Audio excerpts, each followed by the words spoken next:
بسم اللہ الرحمن الرحیم، السلام علیکم۔ ایک دن سلطان صلاح الدین ایوبی رحمۃ اللہ علیہ اپنے سب سے بڑے دشمن رچرڈ بادشاہ کے ایک وزیر اولف سکندر کے ساتھ حلب شہر کی سیر و تفریح کر رہے تھے، اور سلطان صلاح الدین ایوبی رحمۃ اللہ علیہ شہر کو فتح کرنے کے بعد اولف سکندر کو حلب شہر کے معاملات کے بارے میں آگاہ کر رہے تھے۔ یہاں حیرانی کی بات یہ تھی، اور ہمیں معلوم کرنے کے بعد یہ پتہ چلا کہ آخر سلطان صلاح الدین ایوبی رحمۃ اللہ علیہ نے اپنے سب سے بڑے حریف اور سب سے بڑے دشمن کے سب سے قریبی وزیر کو حلب شہر کی سیر و تفریح کیوں کرا رہے تھے۔ تو دوستو، اس کے پیچھے چھپی ایک چھوٹی سی کہانی ہے، اور کہانی یہ ہے کہ سلطان صلاح الدین ایوبی رحمۃ اللہ علیہ کو رچرڈ بادشاہ مذہب کی وجہ سے اور مسلمانوں سے جڑی نفرت کی وجہ سے بہت سخت ناپسند اور اپنا سب سے بڑا دشمن سمجھتا تھا۔ لیکن سلطان صلاح الدین ایوبی رحمۃ اللہ علیہ نے کبھی بھی عیسائی اور صلیبی عام شہریوں پر ظلم نہیں کیا، اور کبھی بھی کسی بے گناہ کو سزا نہیں دی، اور سلطان صلاح الدین ایوبی رحمۃ اللہ علیہ ہمیشہ انصاف کے ساتھ کام کرتے، اور یہی وجہ تھی کہ رچرڈ بادشاہ کا سب سے قریبی وزیر اولف سکندر سلطان صلاح الدین ایوبی رحمۃ اللہ علیہ کو بہت پسند کرتا تھا۔ اور بہت سی روایات میں ملتا ہے کہ اولف سکندر بعد میں سلطان صلاح الدین ایوبی رحمۃ اللہ علیہ کے لیے رچرڈ بادشاہ کے پاس جاسوسی کا کام کرتا رہا، اور اس نے سلطان صلاح الدین ایوبی رحمۃ اللہ علیہ کی فتوحات میں بہت مدد کی تھی، اور بعد میں وہ سلطان کے ساتھ جنگ میں لڑتے ہوئے شہید ہو گیا، اور اس میں کلمہ پڑھ لیا تھا۔ اور بہت سی روایات میں یہ ملتا ہے کہ وہ مسلمان ہونے سے پہلے ہی رچرڈ بادشاہ کو اپنے وزیر پر شک ہو گیا تھا، اور رچرڈ بادشاہ نے غداری کی وجہ سے اولف سکندر کو مار دیا تھا۔ بہرحال اس وزیر یعنی اولف سکندر کے بارے میں مختلف روایات ملتی ہیں۔ رچرڈ بادشاہ کا وزیر اولف سکندر ہر 6 ماہ بعد سلطان صلاح الدین ایوبی رحمۃ اللہ علیہ کے پاس خفیہ طریقے سے آتا، اور سلطان صلاح الدین ایوبی رحمۃ اللہ علیہ اپنے قریبی ساتھیوں سے زیادہ اس کا استقبال کرتے، اور وہ سلطان صلاح الدین ایوبی رحمۃ اللہ علیہ کو بہت اہم معلومات دیتا اور چلا جاتا۔ ایک دن سلطان صلاح الدین ایوبی رحمۃ اللہ علیہ اولف سکندر کے ساتھ حلب شہر کی سیر و تفریح کر رہے تھے۔ اتنے میں سلطان صلاح الدین ایوبی رحمۃ اللہ علیہ نے دیہاتیوں کو دیکھا کہ وہ ایک نوجوان کو بری طرح مار رہے تھے۔ سلطان صلاح الدین ایوبی رحمۃ اللہ علیہ نے ان سے پوچھا، تم اس نوجوان کو کیوں مار رہے ہو؟ تو ان میں سے ایک آدمی نے کہا، حضور یہ پاگل ہے، اور پاگل کو اگر نہیں ماریں گے تو پھر اس کو کیا کریں گے؟ سلطان صلاح الدین ایوبی رحمۃ اللہ علیہ نے جب اس نوجوان کو دیکھا تو وہ شکل سے بالکل الگ الگ لگ رہا تھا۔ سلطان نے کہا، آخر اس نے کیا غلط کام کیا؟ تو ان میں سے پھر ایک آدمی بولا، حضور اس کی بیوی چند دن پہلے اس دنیا سے چلی گئی، اور اس آدمی نے اپنے ہاتھوں سے اپنی بیوی کو دفن کیا تھا، لیکن اب یہ کہتا ہے کہ میری بیوی زندہ ہے۔ ہم نے اس کو بہت سمجھانے کی کوشش کی کہ خود تم نے اپنے ہاتھوں سے اپنی بیوی کو قبر میں اتارا تھا، اب کہتے ہو کہ تیری بیوی زندہ ہے۔ اور کچھ گاؤں والوں کا تو یہ بھی کہنا ہے کہ اس نے اپنی بیوی کو قبر کو بھی کھولا تھا۔ یہ سن کر سلطان صلاح الدین ایوبی رحمۃ اللہ علیہ نے کہا، اے گاؤں والو، تم یہ کیا کہہ رہے ہو؟ آخر ایک آدمی خود اپنے ہاتھوں سے اپنی بیوی کو لحد میں اتارنے کے بعد کیسے کہہ سکتا ہے کہ اس کی بیوی زندہ ہے؟ اور کون اپنی بیوی کی قبر کو کھول سکتا ہے؟ پھر سلطان صلاح الدین ایوبی رحمۃ اللہ علیہ نے حکم دیا کہ اس آدمی کو لے کر کل صبح میری عدالت میں لے آنا، میں اپنے سب سے قریبی ساتھی اولف سکندر کے سامنے اس مسئلے کا حل نکالوں گا۔ اگلی صبح سلطان صلاح الدین ایوبی رحمۃ اللہ علیہ اپنے قریبی ساتھی اولف سکندر کے ساتھ ناشتے کے بعد جب سلطان صلاح الدین ایوبی رحمۃ اللہ علیہ عدالت میں تشریف لے آئے تو اتنے میں اس گاؤں کا سردار اس آدمی کو پکڑ کر سلطان صلاح الدین ایوبی رحمۃ اللہ علیہ کی عدالت میں لے آیا۔ جب اس آدمی کو حاضر کیا گیا تو اب سلطان صلاح الدین ایوبی رحمۃ اللہ علیہ نے اس سے پوچھا، اے نوجوان، تم کون ہو، اور یہ لوگ تمہیں کیوں مار رہے ہیں؟ اور آخر یہ تم کیوں کہتے ہو کہ تیری بیوی ابھی زندہ ہے، حالانکہ گاؤں والوں کا یہ کہنا ہے کہ تم نے اپنی بیوی کو خود اپنے ہاتھوں سے دفنایا تھا؟ یہ سن کر اس نے کہا حضور ان گاؤں والوں کی بات درست ہے لیکن میں بھی اپنی جگہ صحیح ہوں۔ سلطان صلاح الدین ایوبی رحمۃ اللہ علیہ نے کہا تم بتاؤ آخر اس بات کے پیچھے کیا حقیقت چھپی ہوئی ہے؟ تو اس نے کہا میں اس گاؤں کا تاجر ہوں حضور، میرا کاروبار بڑے بڑے شہروں اور بازاروں میں ہے اور یہ بات گاؤں والے بھی جانتے ہیں، اور میں اپنے کاروبار میں اتنا کامیاب ہوں کہ میں نے گاؤں کے بہت سارے چھوٹے چھوٹے تاجروں کو اتنا ہنرمند بنا دیا کہ ان کے بھی کاروبار بڑے بڑے بازاروں میں چلتے ہیں۔ جب سلطان صلاح الدین ایوبی رحمۃ اللہ علیہ نے اپنا چہرہ مبارک سردار کی طرف بڑھایا تو سردار نے بھی اس تاجر کی بات کی حامی بھرتے ہوئے کہا جی ہاں حضور، یہ صحیح فرما رہے ہیں، یہ ایک بہت بڑا تاجر ہے۔ پھر سلطان صلاح الدین ایوبی رحمۃ اللہ علیہ نے کہا بتاؤ آگے کیا ماجرا ہے، آخر آگے کیا ہوا؟ تو اس نے کہا حضور، میرے دکان پر ایک لڑکی کام کرتی تھی، وہ لڑکی بہت خوبصورت اور حسین و جمیل تھی اور میں اس سے بہت دنوں سے پسند کرنے لگا تھا، اور آخر یہ محبت اور پسند نکاح میں تبدیل ہو گئی اور اس میں اور میں نے اس لڑکی کو اپنے گھر میں لے آیا۔ وقت گزرتا رہا اور ہم دونوں میاں بیوی ایک دوسرے کے ساتھ بہت اچھا وقت گزار رہے تھے۔ سلطان معظم 2 ماہ پہلے میرے کاروبار میں مجھے خسارہ آنے لگا، بہت سارے قافلوں پر ڈھاکوں نے حملہ کر لیا اور کچھ جگہوں پر میرا اناج موسمی حالات کی وجہ سے خراب ہو گیا، جس کی وجہ سے مجھے اپنے کاروبار اور تجارت میں اچھا خاصا خسارہ ہوا اور میرا کاروبار تباہ ہو گیا۔ اب ہمارے پاس کھانے کے لیے بھی لالے پڑنے لگے۔ میرے پاس 2 عربی قسم کے گھوڑے تھے، میں نے وہ بھی بیچ دیے۔ اس کے بعد میرے پاس میری بیوی کے زیورات تھے، میں نے اس کی رضامندی سے وہ زیورات بھی بیچ دیے تھے، لیکن میرا خسارہ اتنا زیادہ تھا کہ پھر بھی ہمارے پاس کچھ نہ بچا، حتیٰ کہ ہم نے اپنے گھر سے نکل کر ایک کٹیا میں جا کر رہنا پڑا، کیونکہ جس گھر میں ہم رہ رہے تھے وہ ایک تاجر کے قرض کی وجہ سے وہ گھر اس کے حوالے کرنا پڑا، اور ہمارے حالات اتنے خراب ہو گئے کہ میری اتنی خوبصورت اور حسین و جمیل بیوی کئی دن فاقوں میں گزارنے لگی۔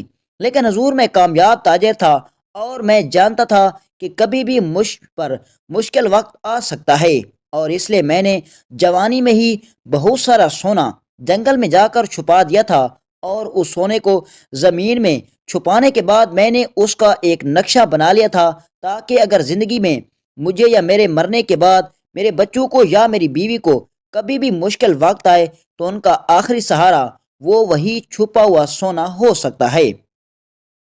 حضور اس چھپے ہوئے سونے کا نقشہ ہمیشہ میرے پاس رہتا تھا، لیکن اس سونے کے بارے میں نے اپنی بیوی کو بھی نہیں بتایا تھا۔ چند دن پہلے میری بیوی بہت بیمار ہو گئی تو اس کی ماں نے کہا اگر تم اجازت دو تو میں تمہاری بیوی کو شہر کے کسی اچھے سے حکیم کے پاس لے کر جا سکتی ہوں، تم پیچھے اپنے کاروبار کو دیکھو اور میں تیری بیوی کو یعنی اپنی بیٹی کو شہر کے حکیم کے پاس لے کر جاتی ہوں۔ سلطان معظم، میں نے بہت دفعہ کوشش کی کہ اس خزانے کے بارے میں اپنی بیوی کو بتاؤں، لیکن میں یہ چاہتا تھا کہ ایک دفعہ میری بیوی مشکل وقت دیکھ لے، کیونکہ اس نے میری زندگی میں آنے کے بعد ہمیشہ راج کیا تھا، مشکل وقت کبھی نہیں دیکھا تھا، اور میں اپنی بیوی کو تھوڑا سا سبق سکھانا چاہتا تھا، اور میں چاہتا تھا کہ وقت آنے پر وہ سارا سونا میں اپنی بیوی کے سامنے لے آؤں گا اور پھر سے ہمارے دن بدل جائیں گے۔ لیکن میری قسمت خراب تھی اور میری بیوی کی طبیعت اچانک خراب ہو گئی۔ میری بیوی کی ماں اس کو شہر کے طبیب کے پاس لے گئی۔ چند دن بعد میری بیوی کی ماں میرے پاس آئی اور مجھے آ کر بتایا راستے پر ہمارے اوپر وحشی جانوروں نے حملہ کر دیا، اور اس حملے میں تیری بیوی کو ان وحشی جانوروں نے نوچ لیا۔ میں اسی وقت اپنے گھوڑے پر سوار ہوا اور جب اس جنگل میں پہنچا تو میری بیوی کا چہرہ مکمل طور پر جانوروں نے نوچ لیا تھا، صرف اس کا دھڑ بچا ہوا تھا اور وہ بھی بہت زخمی تھا۔ مجھ پر یہ خبر قیامت بن کر ٹوٹی تھی، کیونکہ میں اپنی بیوی سے بہت محبت کرتا تھا۔ میں نے اس کی لاش کو اٹھایا، اپنے گھر لے آیا اور میں نے اس کو غسل دیا اور گاؤں والوں کے ساتھ مل کر اس کو خود میں نے اپنے ہاتھوں سے دفنا دیا۔ لیکن میرا دل نہیں مان رہا تھا کہ میری بیوی مجھے چھوڑ کر جا سکتی ہے۔ حضور، اپنی بیوی کی لاش کو سامنے دیکھ کر پھر بھی مجھے یقین نہیں آ رہا تھا کہ میری بیوی مر نہیں سکتی، لیکن میں نے اسے اپنے رب کا فیصلہ سمجھا، اور اپنی بیوی کو دفنانے کے بعد جب میں گھر پہنچا تو میں نے اپنی جیب میں ہاتھ ڈالا تو وہ نقشہ غائب تھا۔ میں بڑا حیران و پریشان ہو گیا کہ آخر وہ نقشہ کہاں جا سکتا ہے۔ میری پریشانی اور بھی بڑھ گئی جب میرے دماغ میں خیال آیا کہ اگر وہ نقشہ مجھے نہ ملا تو وہ اتنا سارا سونا غائب ہو جائے گا، کیونکہ اس سونے کو میں نقشے کے بغیر تلاش نہیں کر سکتا تھا۔ مجھے جہاں لگا میں وہاں گیا اور میں نے اس نقشے کو تلاش کیا، حتیٰ کہ اس جنگل میں بھی گیا جہاں میری بیوی پر جانور نے حملہ کیا تھا، لیکن مجھے وہاں نہیں ملا۔ پھر مجھے یاد آیا کہ جب میں قبرستان جا رہا تھا تو اس وقت بھی وہ نقشہ میرے پاس تھا۔ پھر وہ نقشہ کہاں جا سکتا ہے؟ پھر میرے خیال میں آیا کہ جب قبر میں اپنی بیوی کو اتارتے وقت اس کی خواہش آخری کے مطابق کہ اس نے مجھے ایک بار کہا تھا کہ اگر مجھے موت آ جائے اور مجھے تم قبر میں اتارنے لگنا تو میرے میت پر ایک آیت الکرسی اپنے ہاتھوں سے لکھ کر رکھ دینا۔ اب مجھے یاد آیا کہ جب میں وہ آیت الکرسی لکھی ہوئی رکھ رہا تھا، ہو سکتا ہے قبر میں اندھیرے کی وجہ سے وہ نقشہ بھی وہاں پر گر گیا ہو۔ اب مجھے شک نہیں بلکہ پورا یقین ہو چکا تھا کہ وہ نقشہ اسی قبر میں ہی رہ گیا ہے۔ اب قبر بند ہو چکی تھی، میرے پیروں تلے اور بھی زمین نکل چکی تھی۔ میں بہت پریشان تھا اور میں ساری رات اسی پریشانی کے عالم میں اپنے بستر پر بیٹھ نہ سکا۔ صبح صادق کا وقت تھا، اچانک مجھے نیند آ گئی اور نیند میں نے خواب میں دیکھتا ہوں کہ ایک بزرگ میرے سامنے آتے ہیں جس کی داڑھی بالکل سفید تھی، سر پر سفید پگڑی تھی، اور وہ مجھے کہتے ہیں، بیٹا جاؤ اس قبر کو کھولو، اس نقشے کے ساتھ ساتھ تمہیں اور بھی حقیقت کا پتہ چل جائے گا۔ اسی خوف کی وجہ سے میری آنکھ کھل گئی۔ میں سوچنے لگ گیا کہ آخر اس خواب کا کیا مطلب ہو سکتا ہے۔ میں اس وقت اٹھ کر امام مسجد کے پاس گیا اور اسے ساری صورتحال کے بارے میں بتایا۔ امام مسجد نے کہا، خواب انسان کے دماغی خیال ہوتے ہیں، تم قبر کو کھول نہیں سکتے۔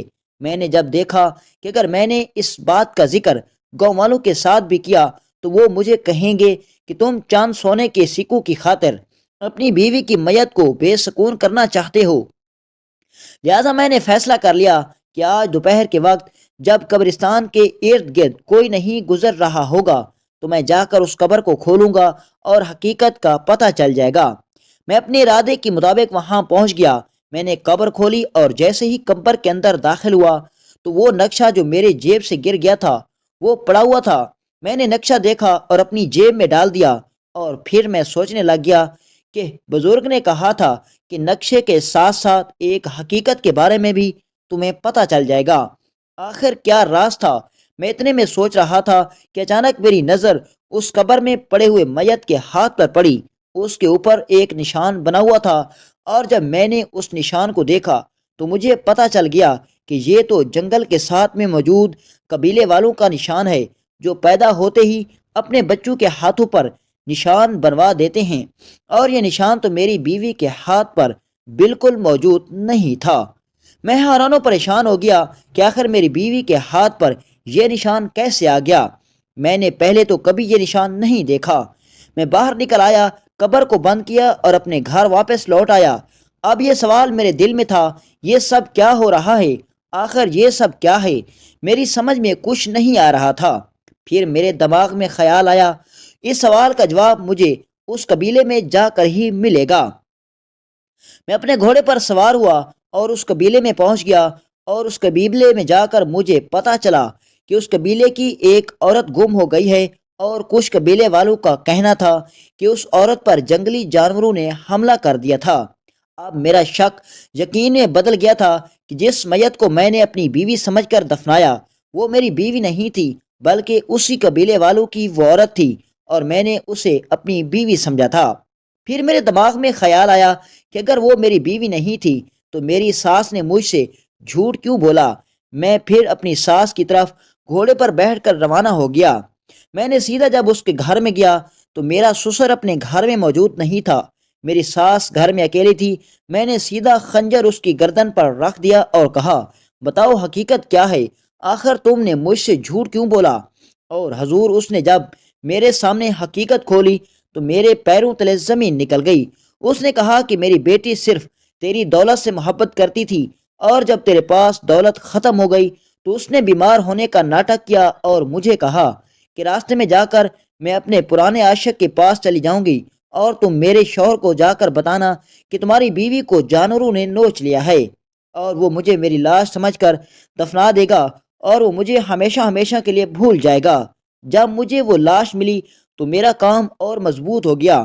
میری بیٹی نے کہا، میں اب اس غریب کے ساتھ نہیں رہ سکتی، اور اس لیے میں نے اپنی بیٹی کے بہکاوے میں آ کر تم سے جھوٹ بولا۔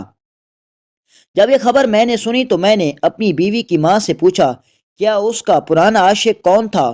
تو اس نے کہا کہ اس کا عاشق تمہارے قبیلے کا سردار تھا۔ وہ تمہارے قبیلے کے سردار کو پسند کرتی تھی اور تمہاری غیر موجودگی میں اس سے ملاقات بھی کرتی تھی، لیکن اس بات کی خبر اس نے تمہیں کبھی نہیں لگنے دی۔ جب یہ خبر میں نے سنی تو میں نے غصے کی حالت میں آ کر میں اسی وقت گھوڑے پر سوار ہوا اور اپنے گاؤں کے سردار کے پاس پہنچا اور اسے کہا، بتاؤ میری بیوی کہاں ہے؟ تم نے میری بیوی کو کہاں چھپا کر رکھا ہوا ہے؟ میں نے اس کو بھی جان سے مار دوں گا اور تمہیں بھی جان سے مار دوں گا، اس نے مجھے بہت دھوکہ دیا۔ تو سردار نے کہا، تمام گاؤں والوں کو اس نے کہا کہ اس انسان نے خود اپنے ہاتھوں سے اپنی بیوی کو دفنایا دیا، لیکن اب کہہ رہا ہے کہ میری بیوی میرے پاس ہے۔ یہ پاگل ہو گیا ہے، اور اس سردار کی وجہ سے یہ گاؤں والے مجھے مار رہے تھے۔ سلطان معظم، میں کوئی پاگل نہیں ہوں، میں اپنے علاقے کا بہت بڑا تاجر ہوں، اور ان گاؤں والوں نے مجھے پاگل بنا کر بری طرح پیٹ ڈالا۔ یہ سن کر سلطان صلاح الدین ایوبی رحمۃ اللہ علیہ نے اسی وقت سپاہیوں کو حکم دیا کہ سردار کے علاوہ اس گاؤں والوں کو جنہوں نے اس آدمی کو تشدد کا نشانہ بنایا، ان کو زندان میں لے جاؤ اور ان کے ساتھ وہی سلوک کرو جو انہوں نے اس نوجوان کے ساتھ کیا۔ پھر سلطان صلاح الدین ایوبی رحمۃ اللہ علیہ نے اس سردار کو کہا، اس تاجر کی بیوی کہاں ہے؟ تم نے اس کو کہاں چھپا کر رکھا ہوا ہے؟ اس نے کہا، سلطان معظم، میں کچھ نہیں جانتا، میں اس بارے میں ذرا بھی علم نہیں رکھتا۔ یہ سن کر سلطان صلاح الدین ایوبی رحمۃ اللہ علیہ نے کہا، اے سردار، کیا تم خود اپنے منہ سے سچ بولنا چاہو گے یا پھر میری تلوار کا سامنا کرو گے؟ اس نے کہا، حضور مجھے معاف کر دیں، مجھ سے بہت بڑی غلطی ہو گئی۔ پھر اس سردار نے کہا، سلطان معظم، جب اس کی بیوی اپنے شوہر کو غریب دیکھ کر اور اس کو دھوکہ دے کر میرے پاس آئی تو مجھے اس وقت پتہ چل گیا کہ جو اپنے شوہر کی نہیں ہو سکی وہ میری کیا ہوگی۔ سلطان معظم، میں نے اسی وقت اس کا گلا کاٹا اور اس کو جا کر جنگلی جانوروں کے آگے پھینک دیا۔ یہ سن کر سلطان صلاح الدین ایوبی رحمۃ اللہ علیہ نے کہا، بے شک اس عورت کا انجام یہی ہونا تھا، لیکن تم نے بہت بڑا جرم کیا ہے، تمہیں تو قتل کی سزا ملے گی۔ اس کے بعد سلطان صلاح الدین ایوبی رحمۃ اللہ علیہ نے اس سردار کو جو کہ اس گاؤں کا قاضی بن کر اس کو خود سزا دے رہا تھا، سلطان صلاح الدین ایوبی رحمۃ اللہ علیہ نے اس کو سزائے موت کا حکم دے دیا، اور ان تمام گاؤں والوں کو بھی سبق مل گیا کہ بغیر کسی ثبوت کے کسی کے اوپر ہاتھ اٹھانے کا سزا کیا ہوتا ہے۔ اور اس کے بعد سلطان صلاح الدین ایوبی رحمۃ اللہ علیہ نے اپنے قریبی ساتھی اور رچرڈ بادشاہ کے قریبی وزیر اولو سکندر کے سامنے بڑا ہی انصاف کے ساتھ اس مقدمے کو حل کر دیا اور اس تاجر کو انصاف دلایا۔ اور اس کے بعد سلطان صلاح الدین ایوبی رحمۃ اللہ علیہ نے اس تاجر کو مصر کے بڑے بڑے بازاروں میں تجارت کرنے کا موقع دیا، اور وہی تاجر چند ماہ کے اندر مصر کا بہت بڑا تاجر بن گیا۔ اور سلطان صلاح الدین ایوبی رحمۃ اللہ علیہ کے انصاف کو دیکھ کر اولو سکندر بھی سلطان صلاح الدین ایوبی رحمۃ اللہ علیہ سے بہت متاثر ہوا تھا۔